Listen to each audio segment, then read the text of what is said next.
Mannarkkad block പഞ്ചായത്തിന് വേണ്ടി നിർമ്മിച്ച പുതിയ കെട്ടിടത്തിന്റെ ഉദ്ഘാടനം തദ്ദേശ സ്വയംഭരണ ഗ്രാമവികസന വകുപ്പ് മന്ത്രി കെ ടി ജലീൽ നിർവഹിച്ചു.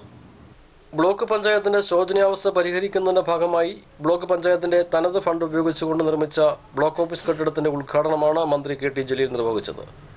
തദ്ദേശ സ്വയംഭരണ സ്ഥാപനങ്ങളിൽ കഴിഞ്ഞ കാലങ്ങളിൽ നിരവധി പ്രശ്നങ്ങളാണ് നിലനിന്നിരുന്നത്. എന്നാൽ ഈ സർക്കാർ അധികാരത്തിൽ വന്നതിനു ശേഷം ഒരു വർഷത്തിനുള്ളിൽ തന്നെ കുറേശ്ശെ ശരിപ്പെടുത്തി വരികയാണ്. ഈ ഒരു വർഷത്തിനുള്ളിൽ തദ്ദേശ സ്വയംഭരണ സ്ഥാപനത്തിലെ കൃത്യനിർവഹണം യഥാക്രമത്തിൽ നടത്താത്തത് കാരണം 2 പഞ്ചായത്തിലെ ഉത്തരവാദിത്തപ്പെട്ട ഉദ്യോഗസ്ഥരെയാണ് സസ്പെൻഡ് ചെയ്തിരിക്കുന്നത്. ജനങ്ങളുടെ സേവനത്തിനു വേണ്ടിയാണ് സർക്കാർ സ്ഥാപനങ്ങളിൽ ഉദ്യോഗസ്ഥരെ വയ്ക്കുന്നത്. യഥാസമയത്ത് ജനങ്ങൾക്ക് സേവനം ലഭിക്കുന്നില്ല എങ്കിൽ അത്തരത്തിലുള്ള ഉദ്യോഗസ്ഥർക്കെതിരെ സർക്കാർ ശക്തമായ നടപടികളുമായി മുൻപോട്ട് പോകുമെന്നും കേരളം ഇന്ന് അനുഭവിക്കുന്ന പനിക്ക് മുഖ്യ കാരണം നമ്മൾ തന്നെയാണെന്നും അദ്ദേഹം പറഞ്ഞു. നാം വലിച്ചെറിയുന്ന പ്ലാസ്റ്റിക് കവറുകളിൽ നിന്നാണ് ഇത്തരത്തിലുള്ള അപകടകരമായ കൊതുകുകൾ ഉൽപ്പാദിപ്പിക്കപ്പെടുന്നത്. അതുകൊണ്ട് ഓരോ തദ്ദേശ സ്ഥാപനങ്ങളിലും മാലിന്യ സംസ്കരണ പ്ലാന്റ് നിർമ്മിക്കണം. അതിന് ഓരോ തദ്ദേശ സ്ഥാപനങ്ങളും മുന്നോട്ട് വരണം. എന്നാൽ മാത്രമേ ഇതിൽ നിന്ന് നമുക്ക് മോചനം നേടാൻ കഴിയുള്ളൂ എന്നും ഉദ്ഘാടന പ്രസംഗത്തിൽ മന്ത്രി കെ ടി ജലീൽ പറഞ്ഞു. കാണണമെന്ന് ഗവൺമെന്റ് തീരുമാനിച്ചു. എഞ്ചിനീയർമാരുടെ ഭാഗത്ത് നിന്ന് എതിർപ്പുണ്ടായി.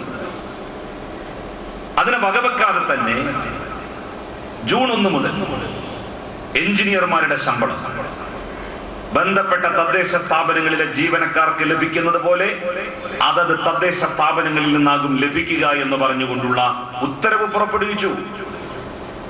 ഇനി പഞ്ചായത്ത് പ്രസിഡന്റുമാർ ആ എക്സ്ക്യൂസ് പറയരുത്. എഞ്ചിനീയർമാർ ഞങ്ങൾക്ക് അധീനപ്പെടുത്തവരല്ല. ആ ഒരു അഭിപ്രായം ഇനി ഉയർന്നു വരരുത്. പഞ്ചായത്തുകളിൽ വരുന്ന ആളുകളോട് മാന്യമായി പെരുമാറാൻ ഉദ്യോഗസ്ഥന്മാർ ശ്രമിക്കണം. ചിലരെങ്കിലും പറയാറുണ്ട്, എന്തെങ്കിലും കാര്യം ഏതെങ്കിലും ഒരു ആള് വന്ന് പെട്ടെന്ന് ചെയ്തു തരണം എന്ന് പറയുമ്പോൾ നിന്റെ തറവാട്ടിൽ നിന്നൊന്നും അല്ലല്ലോ എനിക്ക് ശമ്പളം തരുന്നത്.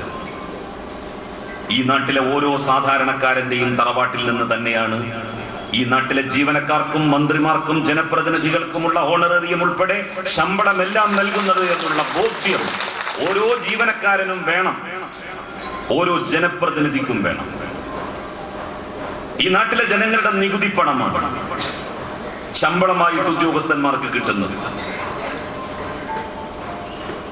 ഒരു ഓഫീസിൽ ഒരു സാധാരണക്കാരൻ വന്നാൽ അയാൾക്കൊരു കാര്യം അന്ന് മണ്ണാർക്കാട് ബ്ലോക്ക് പഞ്ചായത്ത് പ്രസിഡന്റ് യൂസഫ് പാലക്കൽ സ്വാഗതം പറഞ്ഞ പരിപാടിയിൽ മണ്ണാർക്കാട് MLA ഷംസുദ്ദീൻ അധ്യക്ഷത വഹിച്ചു.